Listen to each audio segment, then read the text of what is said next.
Assalamualaikum warahmatullahi wabarakatuh. Perkenalkan, nama saya Wulansari dengan NIM 20240101010263. Saya dari kelas PG.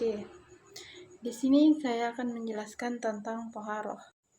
Seperti yang saya katakan tadi, di sini saya akan membahas tentang toharoh, di mana dalam berbagai macam kitab yang menjelaskan tentang fikih, selalu saja bab toharoh yang berada pada bab paling awal atau paling utama. Hal itu terjadi dikarenakan toharoh adalah bagian paling penting dipelajari. Melaksanakan sholat tanpa toharoh, maka tentu saja sholat yang dikerjakan tidak sah.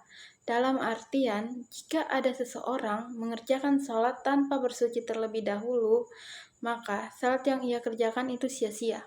Karena pada dasarnya, Islam memang mewajibkan setiap orang yang ingin melaksanakan sholat itu harus suci. Pada pembahasan kita kali ini, saya akan membahas tentang dua hal, yaitu makna dari toharoh dan macam-macam toharoh. Baiklah, langsung saja kita masuk pada pembahasannya. Toharoh adalah mengerjakan sesuatu yang mana ibadah sholat tidak akan sah tanpa melaksanakan hal tersebut. Ma'badiul Fiqh Juz 3 Umar Abdul Jabbar ayat 8.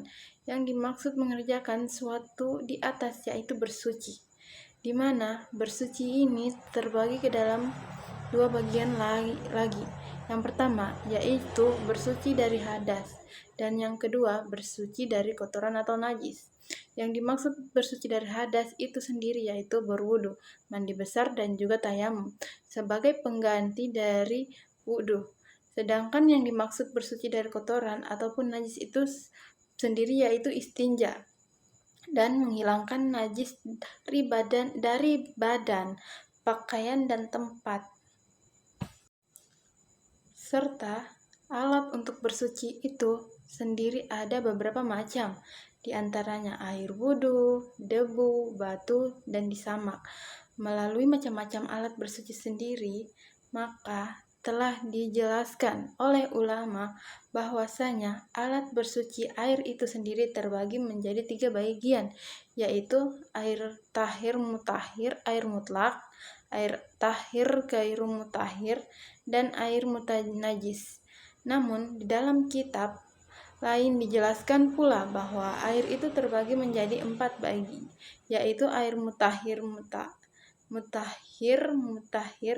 air mutahhir gairu mutahhir, air mutanajis, dan air musyammas.